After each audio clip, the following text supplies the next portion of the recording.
तो हेलो दोस्तों, आप सभी का स्वागत है तेंद्र स्टडी में। और आज हम लोग देखने वाले हैं क्लास 8 का हिस्ट्री, जो कि चैप्टर 1 आधुनिक काल में भारत का इतिहास। और आज हम लोग 16 क्वेश्चन देखेंगे और 16 में से 16 बहुत वेरी इंपॉर्टेंट क्वेश्चन है। तो 16 याद करा देंगे, यह मेरा गारंटी है आप लोग। लेकिन वीडियो को स्किप नहीं करना, ये तुम्हारा ही गारंटी रहना चाहिए। तो हम लोग चलो शुरू करते हैं वीडियो को नंबर 1 क्वेश्चन से।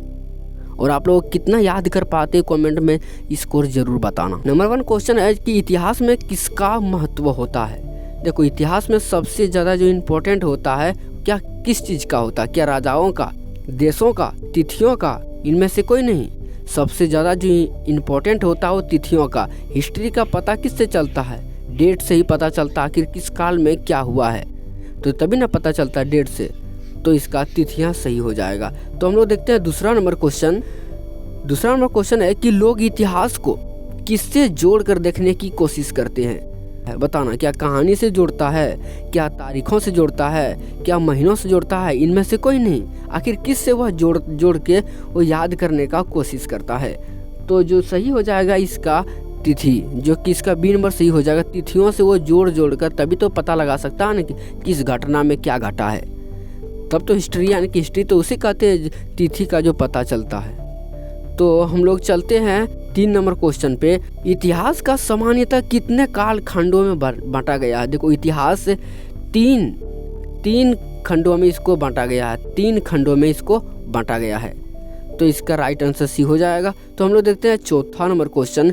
जैसमिल कहाँ का निवासी था? आखिर जो जैसमिल एक भाप इंजन का भी आविष्कार किया था, तो जैसमिल कहाँ का निवासी था? तो इसका जो सही उत्तर हो जाएगा स्कॉटलैंड। वो स्कॉटलैंड में ही रहा करता था। तो इसका सही आंसर सी हो जाएगा। तो हम लोग देखते हैं 5वां नंबर क्वेश्चन। अलग अलग समय पर होने वाले परिवर्तन में बताता है।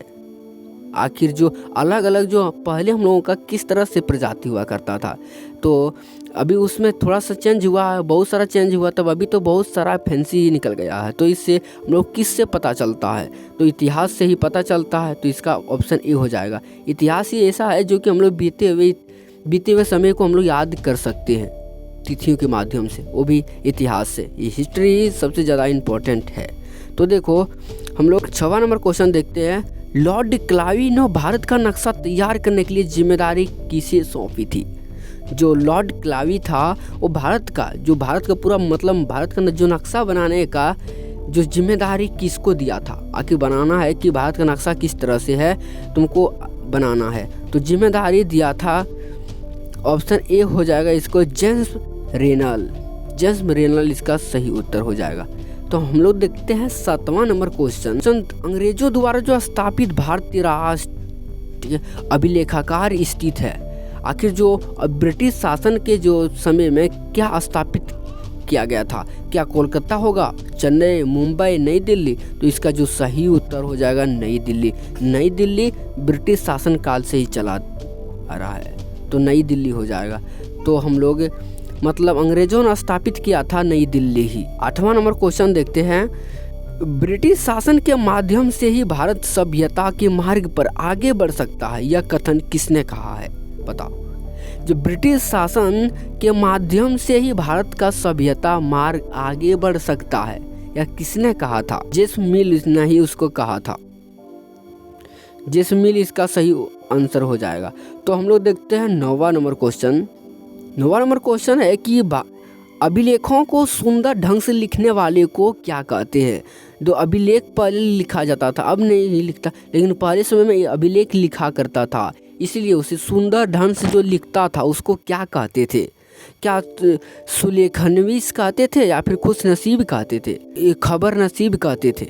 तो इसका जो राइट आंसर हो जाएगा ये ऑप्शन ए और ऑप्शन बी। इसको खुश लेखनवीस कहते थे और खुश नसीब भी कहा करते थे।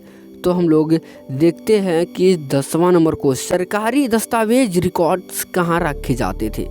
तो पहले कहाँ रखे, जो सरकारी होता था कागज पत्र जो भी हुआ करता था, लेकिन कहाँ पे रखा जाता था? एक कार्यालय था, अभिलेखागार था, ऑप्शन सी पुस्तकालय था। इनमें से कोई नहीं था। तो सबसे पहले जो सरकारी दस्तावेज हुआ करता था वो अभिलेखागार में ही रखा करता था। कार्यालय तो अब बना है।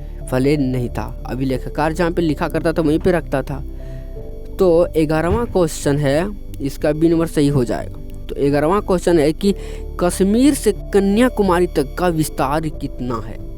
देखो हम लोगों का यानी कि कश्मीर से लेकर कन्याकुमारी तक का जो विस्तार मतलब कितनी उसकी लंबाई है। तो इसकी जो लंबाई है 3200 किलोमीटर है, 3200 किलोमीटर है। तो 11 नंबर का जो बी नंबर सही हो जाएगा। तो हम लोग देखते हैं 12वां क्वेश्चन। 12वां क्वेश्चन है कि स्वतंत्रता भारत से पहले जनगणना कब शुरू की गई। जब हम लोग स्वतंत्र हुए उसके बाद सबसे पहला जो जनगणना आखिर गणने की जो प्रक्रिया कब से शुरू किया गया था। क्या 1947, 1948, 1950, 1951। तो इसका सही उत्तर हो जाएगा 1951 में ही तब जाके शुरू किया था। हम लोग 1947 में आज़ाद हुआ और 1991 से जनगणना स्टार्ट हुआ और प्रति 10 वर्ष में जनगणना होता है। एग्जाम में बहुत बार पूछा जाता है कि जनगणना कितने किया जाता है, तो 10 वर्ष पे जनगणना होता है। तो हम लोग देखते हैं 13वां नंबर क्वेश्चन।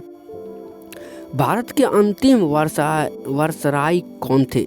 जो भारत का जो अंतिम वायसराय कौन था, तो इसका ऑप्शन ए हो जाएगा वारेन हेस्टिंग्स। ये अंतिम भी था और ये प्रथम भी था। तो देखो हम लोग 14वां नंबर क्वेश्चन है कि भारत के पहले गवर्नर जनरल कौन थे। भारत के जो पहले गवर्नर जनरल कौन थे। तो इसका राइट आंसर वही हो जाएगा वारेन हेस्टिंग। देखो फर्स्ट बार तो यही तो बना था, वारेन हेस्टिंग ही बना था और इसके आते तो भारत आज़ाद हो गया था। इसके लिए यह अंतिम भी कह सकते हो और इसको प्रारंभ भी कह सकते हो। तो इसका सही उत्तर हो जाएगा ऑप्शन बी। तो हम लोग देखते हैं 15वां क्वेश्चन। भारत का जो क्षेत्रफल कितना है। भारत का क्षेत्रफल कितना है। तो इसका याद रखना कि 32.8 लाख वर्ग किलोमीटर है। याद जरूर करना, वेरी वेरी इंपॉर्टेंट है। लास्ट क्वेश्चन है कि 16वां भारतीय राष्ट्र संग्रहालय कहाँ बनाया गया है। जो भारत का राष्ट्र संग्रहालय कहाँ बनाया गया था सबसे पहले। Option A New Delhi, option B Kolkata, option C Murshidabad, option D Madras. तो इसका सही जो आंसर हो जाएगा नई दिल्ली में सबसे पहले संग्रहालय बनाया गया था। तो ऑप्शन ए तुम्हारा सही राइट हो जाएगा। अगर आप लोग कमेंट में जरूर बताना आप लोग कितना क्वेश्चन अभी तक याद कर पाए हो। आप लोग कमेंट में स्कोर जरूर बताना। और ऐसे ही और वीडियो आप लोग देखना चाहते हैं कि इसका पार्ट 2, पार्ट 1 और अभी तक आप लोगों ने विज्ञान का क्वेश्चन आंसर नहीं किया है चैप्टर 1, चैप्टर 2 का, तो हम डिस्क्रिप्शन में लिंक दे देता हूँ, आप लोग जाके देख लेना और हमारे चैनल को सब्सक्राइब कर लेना। और सबसे पहले वीडियो को लाइक कर लेना, उसके बाद चैनल को सब्सक्राइब कर लेना। हम लोग मिलते हैं नेक्स्ट वीडियो में। आप लोगों को कितना याद हुआ ये कमेंट में ज़रूर बताना।